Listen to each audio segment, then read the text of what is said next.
त्या जगामध्ये कृष्णाशिवाय आपलं कोणी नाही आहे, जो आपल्या सगळ्यांचा पालनहार आहे. असा जो कान्हा आहे, त्या कान्हाची कथा आहे, इतकी सुंदर आहे महाराज. मग सुरुवातीला ज्याची कथा ऐकायची तो नेमका कसा आहे हे आपल्याला समजलं पाहिजे ना. तर तो कान्हा कसा आहे, तो कृष्ण कसा आहे, त्याचा परिचय व्यासांनी अगोदर दिला. कसा आहे तो कान्हा, कसा आहे तो कृष्ण, ज्याची कथा 7 दिवस ऐकायची तो कळाला पाहिजे ना. जसं एखादा बाप आपल्या पोरीचं जर लग्न करायचं असेल, काय आपल्या पोरीचं जर लग्न करायचं असेल तर तो लगेच करून देतो का? नाही. अगोदर त्या मुलाचा परिचय घेतो.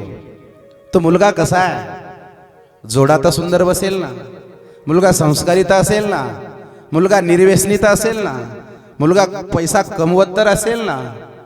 एवढंच नाही, मुलाची आई तर चांगली असेल ना, मुलाचा बाप तर चांगला असेल ना. एवढ्यावर थांबत नाही तुम्ही, आईचं मामाकुळ तर चांगलं असेल ना. कुठपर्यंत जातो तो बाप? का परिचय काय घेतोय गड्या? पोरगी द्यायची ना, तशी देत नाही. काय घेतोय अगोदर? परिचय घेतो. हे जसं आहे तसं व्यासजी म्हणतात, ज्याची कथा तुम्हाला 7 दिवस ऐकायची, रे तो कान्हा नेमका कसा आहे माहिती पाहिजे की नाही. काय स्वरूप आहे त्या कान्हाचं, त्या कृष्णाचं. तर व्यासजी आरंभाला सुरुवातीला त्या कान्हाचा परिचय देतात, त्यालाच महात्म्य असं म्हणतात. काय सामर्थ्य त्या कान्हामध्ये, त्या कन्हैयामध्ये, त्या कृष्णामध्ये. तर त्याचा परिचय व्यासांनी सुरुवातीला दिला, त्याला महात्म्य असं म्हटलेले भागवतामध्ये. एवढं छान आहे महाराज. तुम्हाला मी सुंदर कथा देणार आहे. तुम्ही फक्त एक काम करा, कथेमध्ये मन ठेवा. तुम्ही मनला, तुम्हाला कथेमध्ये तुम्ही मला मन द्या, मी तुम्हाला कथा देईल. पण तुम्ही का कथेत मन दिलं नाही, मी कथा देण्यात असमर्थ आहे. तुम्ही काय द्या मला कथेमध्ये? मन अतिशय महत्वाचं आहे.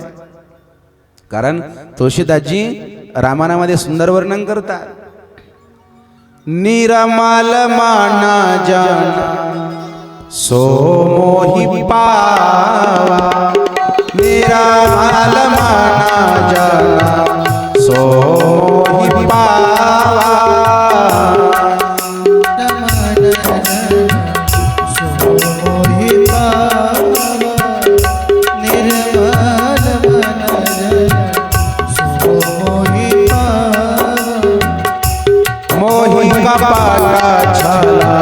छिद्र न भावा, मोहि कपट छल छिद्र न भावा.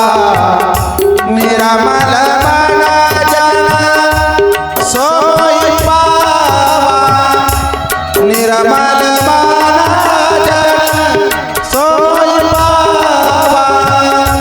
मोहि कपट छल छिद्र न भावा.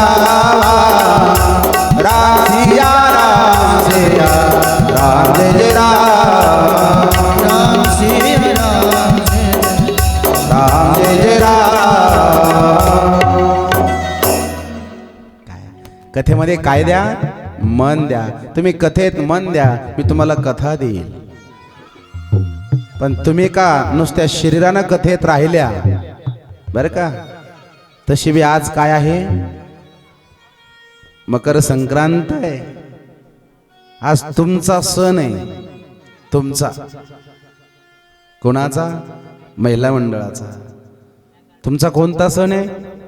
संक्रांत. आणि आमचा पोळा. हा हा म्हणतात. या काय करायचं मग आपण? आता तुमचा माझा काही परिचय नाही, आता होईल परिचय हळूहळू. नक्की होईल. म्हणून कथेत मन द्या गड्या, मी तुम्हाला चांगली कथा देईल. ऐका. म्हणूनच व्यासजी म्हणतात, तो कान्हा नेमका कसा आहे त्याचा परिचय व्यासांनी सुरुवातीला दिलाय गड्या. कसा आहे तो कृष्ण, तर त्याच्याकरता महात्म्यातला पहिलाच श्लोक आहे. लक्ष द्या, सुंदर आहे.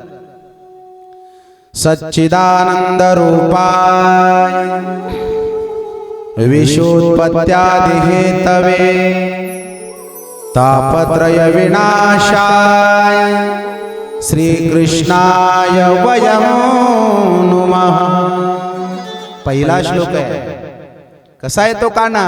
म्हणे सच्चित आनंद स्वरूप आहे. कसा आहे? सत स्वरूप आहे. कशाला म्हटलेलं आहे सत? ऐका गड्या, सत कशाला म्हणतात? जे सत्य असतं त्याला सत असं म्हणतात. सत्य म्हणजे जे त्रिकाला बाधित सत्य असतं. तीन काळ आहे, भूतकाळ, भविष्यकाळ आणि वर्तमान काळ. तिन्ही काळाच्या जे तीत आहे त्यालाच सत्य असं म्हटलेलं आहे. म्हणून तर संत म्हणतात सत्य तो, सत्य तो, सत्य तो विठ्ठला, कागा दाविला जगदाता. काय?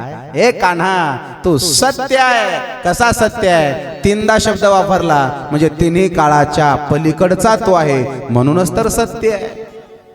आपण तिन्ही काळाच्या तीत नाही का होत नाही. आपल्यात बदल होत राहतो, आपल्यात नेहमी चेंजिंग होत राहते. बघा तुम्ही, जसे आपण लहानपणी असतो, काय जसे आपण लहानपणी असतो तसे तारुण्यात राहतो का? बोला, राहतो नाही. जसे तारुण्यात राहतो तसे म्हातारपणी काय मध्ये तुमचं? अजिबात नाही. अरे लहानपणी आपल्याला कोणी उचलतं, कोणी बी उचलतं का? आपण चांगले दिसतो ना, भले सखूबाईचे आणि ठकूबाईचे भांडणं का असे ना, पण ती जर पाण्याला निघून गेली आणि तिचं पोरगं जर वट्यावर खेळत असेल ना महाराज, ती पटकन तिला उचलते त्या पोराला. ती म्हणत नाही या पोराच्या आईची माझी भांडण आहे, ती मी बोलत नाही, अजिबात नाही. का? तर ते पोरग सुंदर दिसत. आणि बरीचशी लोक आग्रह करतात त्याला, बाळा घे ना पैसे, चल दुकानात, काय पाहिजे तुला, मी देते ना, चल. ते म्हणतो नको, आपण म्हणतो घे. का? ते सुंदर दिसत. पण तेच पोरग मोठं होतं, त्याचं लग्न होतं, त्याला पोरं होतात आणि ते म्हातारं होतं. बाबाला नेता का तुम्ही दुकानात? बाबा चला दुकानात, कॅडबरी देतो. याचा अर्थ काय? आपल्यात बदल होत राहतो गड्या. म्हणूनच आपण असत आहोत, आपण सत्य नाही. आपली काळ्या केसाची पांढरी केस होतात, आपण डाय मारतो पुन्हा काळे करतो, तो भाग वेगळा. आपल्यात बदल होत राहतो. काय होत राहतो? आपल्यात काय होत राहतो गड्या? बदल. म्हणून आपण सत्य नाही. एक सांगू का, या जगामध्ये सत्य फक्त आणि फक्त कान्हा आहे, कृष्ण आहे. कृष्णाशिवाय या जगात सत्य नाही असं व्यासांचं मत आहे. म्हणून पहिलं विशेषण दिलं. कसा आहे तो भगवान? सत. पुढे म्हटलेलं आहे चित. चित म्हणजे प्रकाश. सूर्याला सुद्धा ज्याच्याकडनं प्रकाश घ्यावा लागतो. मोह म्या बोलविला वेद बोले, माऊलीची भाषा. म्या चालविल्या सूर्य चाले, म्या हलविल्या प्राण हाले, जो जगाते चालिता. सूर्याला सुद्धा प्रकाश त्याच्याकडनं घ्यावा लागतो. तो कान्हा आहे, तो भगवान कृष्ण आहे. म्हणून तर चित स्वरूप आहे. आपण प्रकाश स्वरूप नाही. आपल्याला दिवसा दिसतं. कशामुळे? सूर्यामुळे. कशामुळे दिसतं? सूर्यामुळे. सूर्य जर मावळला आणि अमावस्या लागली, रात्री काय असतो? अंधार. मग अंधारा रात्रीमध्ये दिसतं का आपल्याला? काय घ्यावी लागते? Battery, torch. का? डोळे आहेत ना, का दिसत? दिवसा दिसतं, रात्री का नाही? दिवसा सूर्यामुळे दिसतं आणि रात्री अमावस्याला चंद्र नसतो म्हणून दिसत नाही. म्हणजे रात्री जे दिसतं पौर्णिमेला वगैरे कोणामुळे दिसतं? चंद्रामुळे दिसतं. दिवसा कोणामुळे दिसतं? म्हणजे सूर्यामुळे. याचा अर्थ आपण प्रकाश स्वरूप नाही आहे. आणि तिसरं विशेषण दिलंय आनंद. तिन्ही स्वरूप कुणामध्ये घडतात? तर म्हणे त्या कृष्णामध्ये घडतात. म्हणूनच म्हटलेलं आहे सच्चिदानंद रूपाय विश्वोत्पत्त्यादि हेतवे. या विश्वाच्या उत्पत्तीला, स्थितीला आणि संहाराला हेतू म्हणजे कारण कोण आहे? तर म्हणे तो कृष्ण आहे. बघा ना, एवढं छान असं जग निर्माण केलंय गड्या, केलंय की नाही? कोणी केलं बरं? माणसाने केलं का?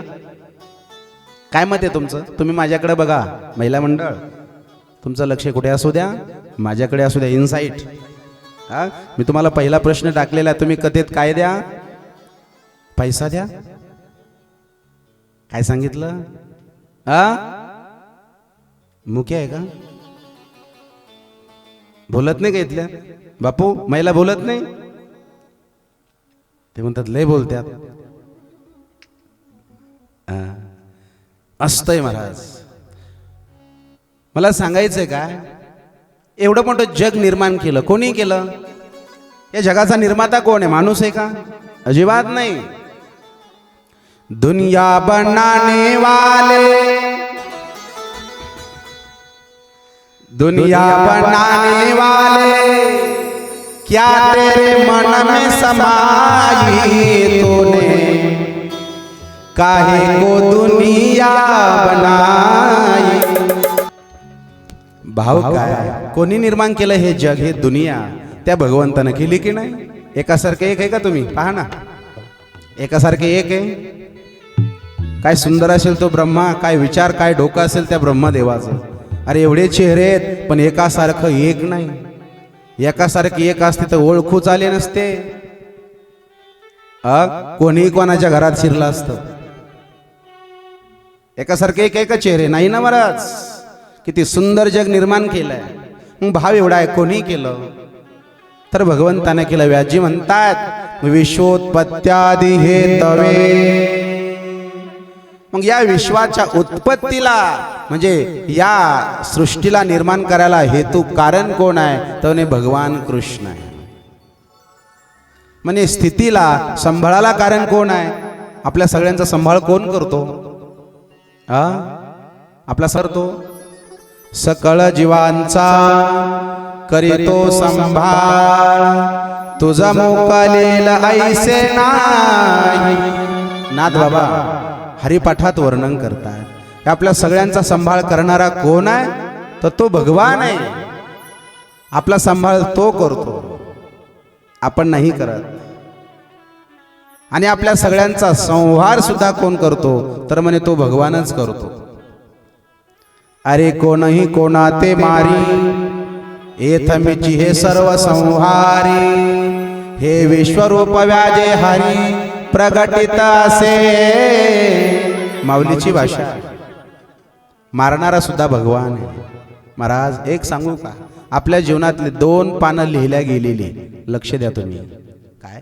पहिलं पान आणि शेवटचं पान लिहिल्या गेलेलं आहे. बुक आहे, बुक. फक्त आपल्याकरता मधलं पान शिल्लक आहे. ते म्हणजे आपण जे जगतोय ना सध्या हयात, वर्तमान आपल्याकरता कोरं आहे. वर्तमान पेज इतकं छान लिहा, एवढं छान लिहा महाराज वर्तमान पेज. कारण आपलं जन्माचं पेज, जन्माचं जे पान आहे लिहिल्या गेलेलं आहे. आपला जन्म कुठे होणार? लक्ष द्या. काय? आपला जन्म कुठे होणार? कसा होणार? कधी होणार? केव्हा होणार? कोणाच्या घरी होणार? कोणत्या टायमाला होणार? हे सगळं काय आहे? बुक आहे, बुक. आपल्याला त्यामध्ये काहीच हस्तक्षेप करता येत नाही. आणि शेवटचं पान कधी मरणार, केव्हा मरणार, कशानं मरणार, कोणत्या टायमाला मरणार, हे सुद्धा लिहिल्या गेलेलं आहे. मग आपल्या हातात काय? तर आपल्या हातात फक्त एकच आहे. काय? जगताना चांगलं जगा बस. आणि चांगलं जगा गड्या बस. एवढं आपल्या हातात आहे. बाकी आपल्या हातात काहीच नाही. उद्याचा विचार करून आजचा दिवस खराब करू नका. उद्या कोणी पाहिली? काय? उद्या कधी येत नसते. का मी सांगत नाही, कबीरजी सांगतात. कल कल कल कल क्या करे, कल कल कल कल क्या करे, कल काल के हाल, कल कल कल कल क्या करे, कल काल के हाल, कल करना सो आज कर, आज करना सो अभी अभेरा, आज करना सो अभी. आज करना कबीरा आज करना सोबे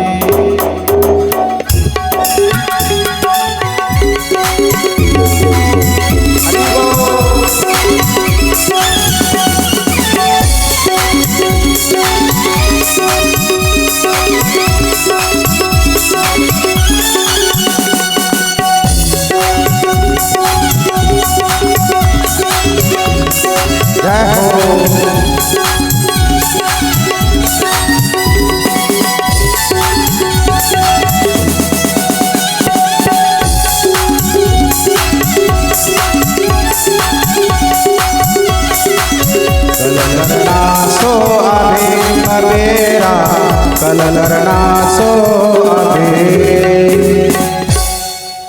म्हणून एखादं काम उद्या करेल, उद्यावर नाही आज करा. संत म्हणतात आज नाही आत्ता करा, आत्ता नाही म्हणे ताबडतोब करा. का फक्त एवढंच आपल्या हातात आहे. मग लक्षात आलं, कळालं, क्लिअर झाला मुद्दा. जन्म आपल्या हातात नाही, जगणं आपल्या हातात नाही आणि मरणं सुद्धा आपल्या हाती नाही आहे. म्हणून आपला मला या जगाला निर्माण करणारा भगवान आहे, सांभाळणारा भगवान आहे आणि मारणारा सुद्धा भगवान आहे.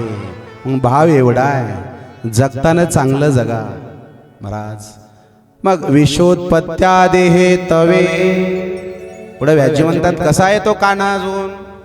तापत्रय विनाशाय श्रीकृष्णाय वयम नुमः. तीन ताप आहे जगामध्ये, तीन बरं का. एक आध्यात्मिक ताप आहे, एक आधी भौतिक ताप आहे आणि एक आधी दैविक ताप आहे. तीन ताप आहे. तर तीनही तापाचा विनाश करण्याची ताकद कुणात आहे, तर भगवंताच्या नावात आहे. आणि जगात असा माणूस नाही जो तीन तापानं तापल्या जात नाही, अजिबात नाही. प्रत्येक माणूस तापल्या जातो, प्रत्येक. तुकाराम महाराज म्हणतात संसाराच्या नावे तापलो मी देवा, करिताया सेवा कुटुंबाची.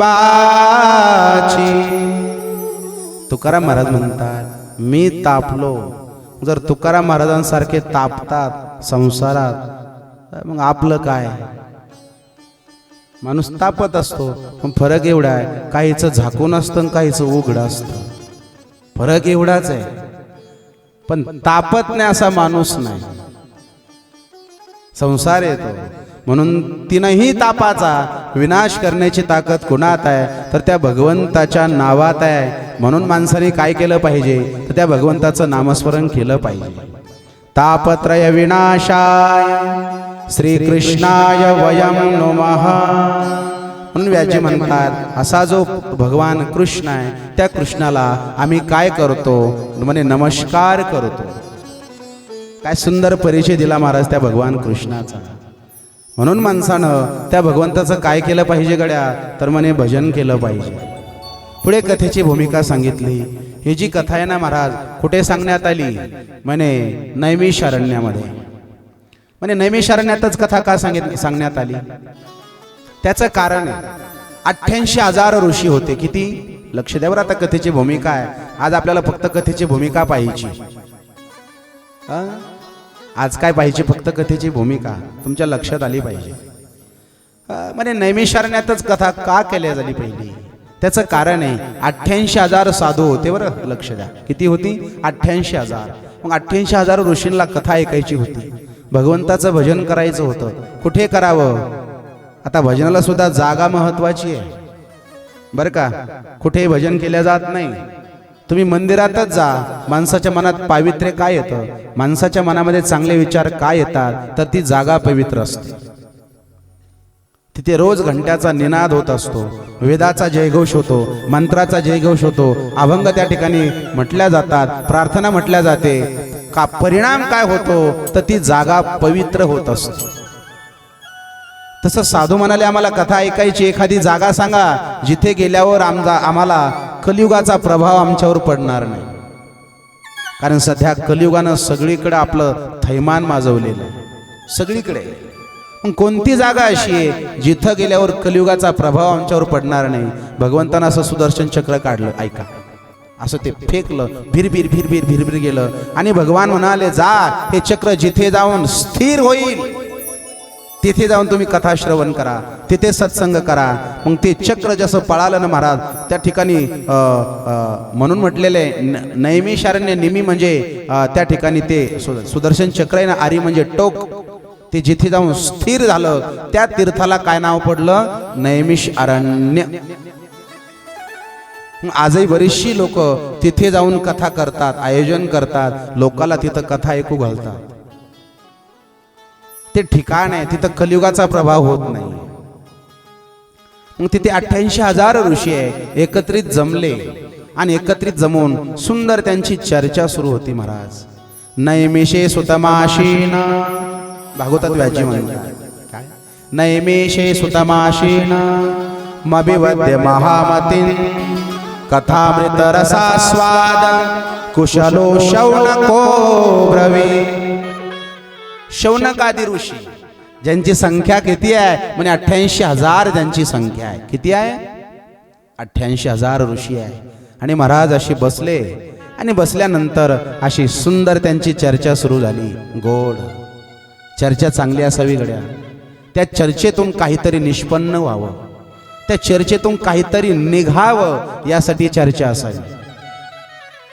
नाही तर मग काय माऊली म्हणतात, अनंत वाचाळ बरळती बरळ त्या कैचा दयाळ पावे हरी.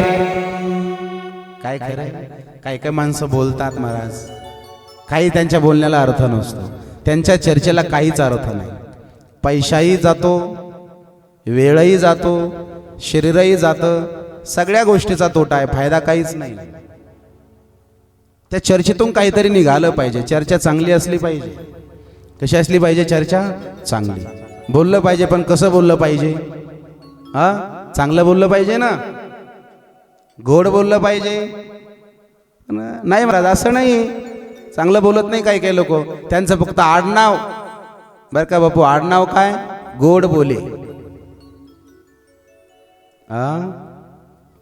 बरं का ओ ढोकी, आडनाव काय? गोड बोले, पण त्याच्यासारखे कडू तेज बोले. आडनाव गोड बोले. चांगलं बोललं पाहिजे, गोड. महाराज भाव एवढाच आहे की चर्चा गोड असावी, चांगली असावी. पण 88,000 ऋषी होते, त्यांची चर्चा परमार्थाची होती. अशी चर्चा करत होते ते. पण चर्चा करता करता झालं असं, अचानक त्यांच्यामध्ये एका दिवशी सूत ऋषींचं आगमन झालं. बोले सूतजी महाराज की. सूतजींचं आगमन झालं आणि सूतजीला पाहिल्यावर 88,000 जे ऋषी होते ना महाराज, त्या ठिकाणी उठून उभा राहिले. ज्यांचं आयुष्य होतं, काहीचं 80,000 वर्षाचं आयुष्य होतं, काहीचं 1,00,000 असं आयुष्य होतं. त्या काळात आयुष्य जास्त होतं माणसाला. पण ते उठून उभे राहिले आणि 16 वर्षाचं वय असलेले सूतजी त्यांना आसन दिलं. ओ सूतजी, बसा बसा बसा. सूतजी म्हणतात, अहो तुम्ही खाली बसा, तुम्ही खाली बसा, तुम्ही मोठे आहेत माझ्यापेक्षा. नाही म्हणे, तुम्ही खाली बसा. अहो तुम्ही माझ्यापेक्षा मोठे आहेत. मग 88,000 ऋषी सूतजीला म्हणतात, कथा नीट ऐका, काय म्हणतात? अहो आम्ही मोठे आहोत ना, पण कशाने? वयानं. आम्ही कशाने मोठे आहोत? वयानं. पण तुम्ही आमच्यापेक्षा ज्ञानानं मोठे आहात. आणि आपल्या भारताची संस्कृती महाराज होती, आता राहिली नाही. राहू द्या राहू द्या, आता थोड्या वेळ राहू द्या. आपल्या भारताची संस्कृती होती, आता ती राहिली नाही. बघा तुम्ही, जर मोठा माणूस समोरून आला आणि जर लहाना माणूस बसलेला असेल तर लहान्या माणसानं उठलं पाहिजे. ही संस्कृती भारताची आहे. सासरा जर बाहेरून आला आणि घरामध्ये जर सून बसलेली असेल तर त्यानं सासरा जाईपर्यंत उठून उभं राहावं. याला भारत देश म्हणतात. घरामध्ये जर मुलगा खाली बसलेला असेल आणि बाप जर बाहेरून घरात आला तर मुलानं तितक्यापुरतं उठावं आणि बाप पुढे गेल्यावर मग पुन्हा खाली बसावं. ही भारताची संस्कृती आहे. हे प्रीत यहा की रीत सदा. या भारताची ही पद्धती आहे, या भारताची ही संस्कृती आहे. मोठा माणूस जर आपल्या समोर आला तर त्याला प्रेम दिलं गेलं पाहिजे, त्याला आदर दिला गेला पाहिजे. तेच त्या शौनकादी ऋषीनं केलं. सूतजीला पाहिलं आणि सूत ऋषीला पाहिल्यावर शौनकादी ऋषी वयानं मोठे होते पण उठून उभं राहिले.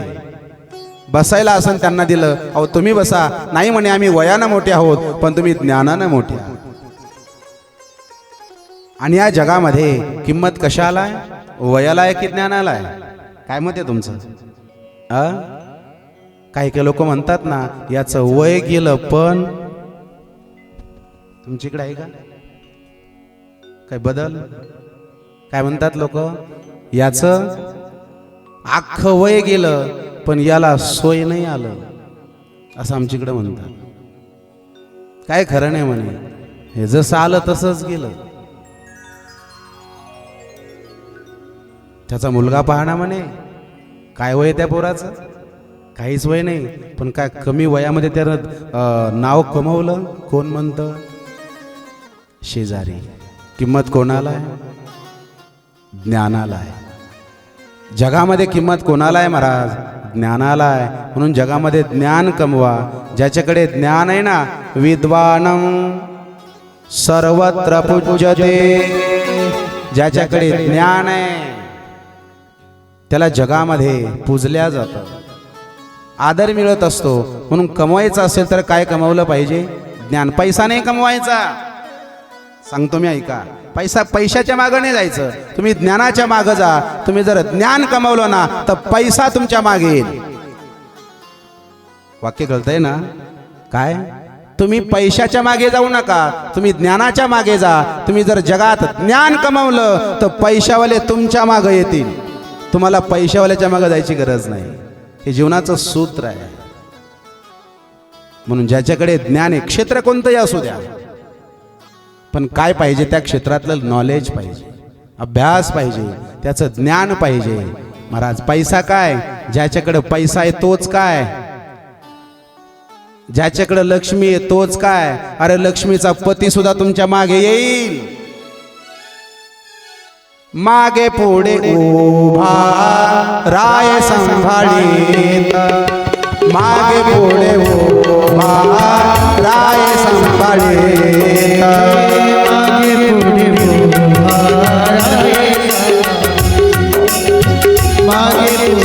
उभा राय. मागे पुढे उभा राय संभाळीत. मागे पुढे उभा राय संभाळीत.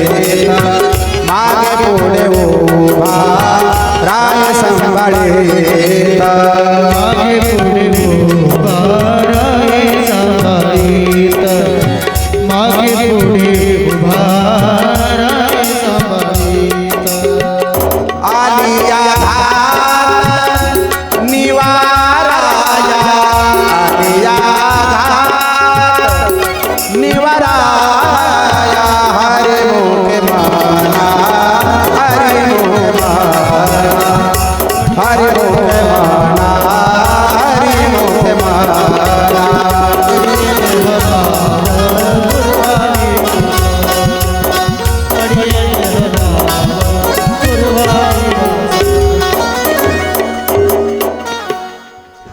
म्हणून जगात काय कमवा गड्या? ज्ञान. ज्ञान कमवलं ना तर लक्ष्मी नाही, लक्ष्मीचा पती सुद्धा तुमच्या मागे लागेल. घ्या काहीतरी तरी संत म्हणतात न लगे मुक्ती. धन संपदा तुझं काहीच नको. काय किंमत आहे ज्ञानाला? म्हणून काय असावं माणसाकडे? ज्ञान. मग शौनकादी ऋषी तेच तर सांगतायत. अहो सूतजी, वयानं लहान असलं म्हणजे काय झालं? तुम्ही ज्ञानानं आमच्यापेक्षा काय आहात? तर मोठे आहात. म्हणून तर आम्ही उभं राहिलो.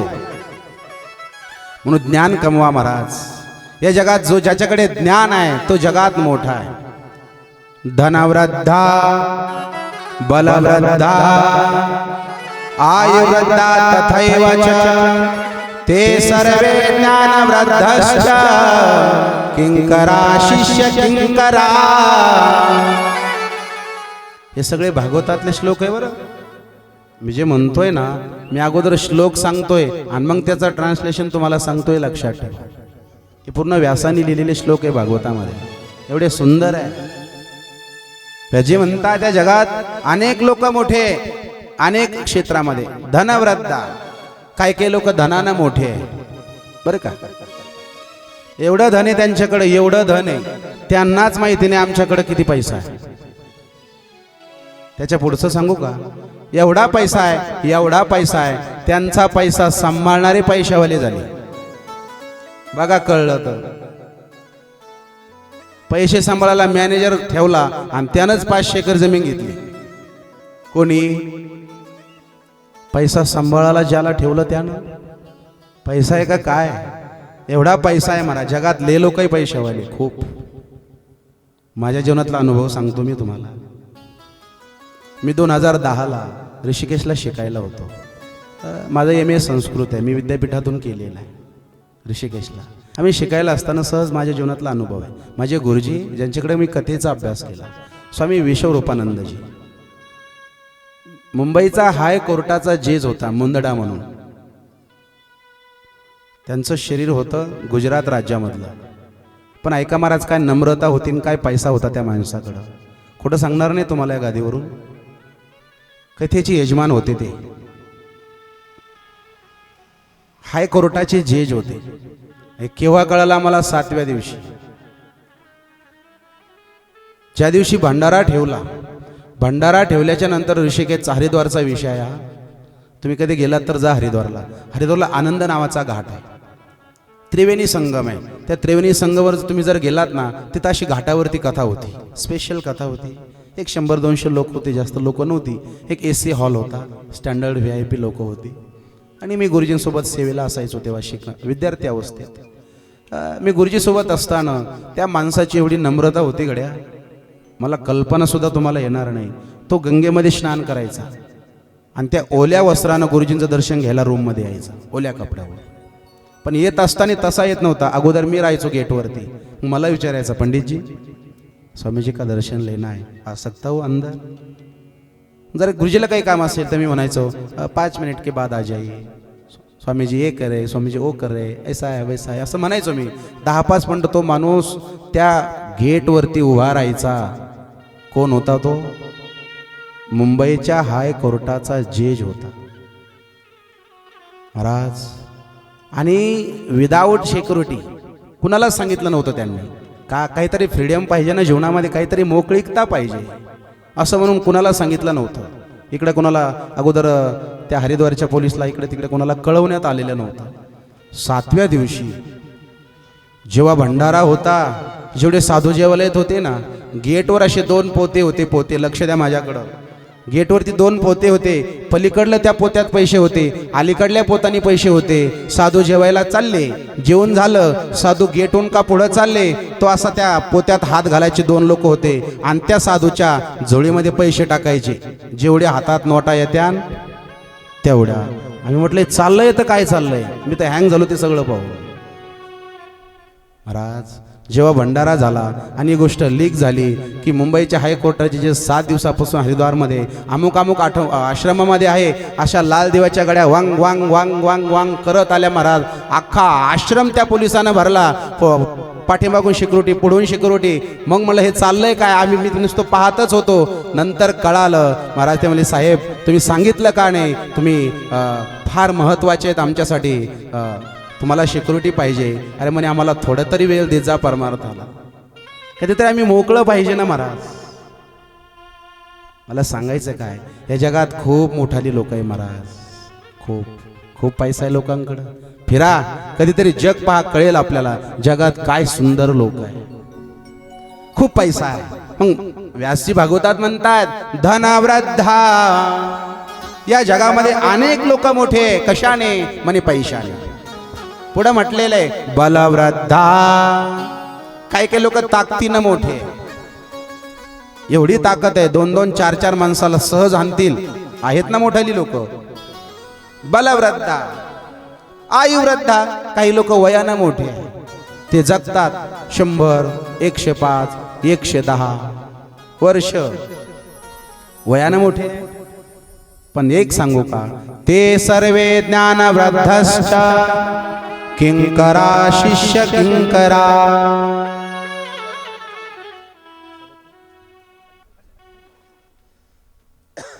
ते सर्वे ज्ञानवृद्धश्च किंकरा शिष्य किंकरा. पण हे सगळी जण ज्याच्याकडे ज्ञान आहे त्याच्यापेक्षा काय आहे म्हणे लहान आहे. चांगदेव 1400 वर्ष जगले. किती? 14 नाही, 1400 वर्ष जगलेला चांगदेव. पण चांगदेव महाराज म्हणतात, चांगदेव म्हणे आजी जन्मा आलो, गुरुपुत्र झालो मुक्ताईचा. मी आजच जन्माला आलो, खऱ्या अर्थाने माझा जन्म आज झाला, मी तर कोराच राहिलो. 9 वर्षाची ती मुक्ताई कोणाला उपदेश करते? 1400 वर्ष जगलेल्या चांगदेवाला. मला सांगा, मोठं कोण आहे, चांगदेव आहे का मुक्ताबाई आहे? मुक्ताबाईचं वय किती आहे? 9 वर्ष, फक्त 9. आणि चांगदेवाचं वय किती आहे? 1400. मोठं कोण आहे? चांगदेव मोठे आहेत ना. पण नाही, जगात किंमत कोणाला आहे? ज्ञानाला आहे. म्हणून ज्ञान कमवलं पाहिजे महाराज. असा सुंदर असा विधी आहे, गोड आहे. ज्ञानाला किंमत दिली पाहिजे. तुम्ही आमच्यापेक्षा मोठे आहात म्हणे. किती ज्ञान आहे तुमच्याकडं? म्हणे अज्ञान ध्वंत विध्वंस, कोटी सूर्य समप्रभा, सुताख्यायी कथा सारम, मम कर्ण रसायन. किती ज्ञान आहे म्हणे? कोटी सूर्य समप्रभा. कोटी सूर्याप्रमाणे तुम्ही काय आहात? तर म्हणे ज्ञानी आहात. काय उपमा आहे महाराज. उगीच किंमत कुणालाही देत नाही कोणी. ज्ञान असल्याशिवाय कोणी नम्र होत नसतं. असा सुंदर दोघांचा संवाद आहे. एवढा छान संवाद आहे महाराज. पुढे सुंदर अशी कथा सांगितली गड्या. ती कथा आपल्याला पाहिजे. आपण एक संकीर्तन घेऊ.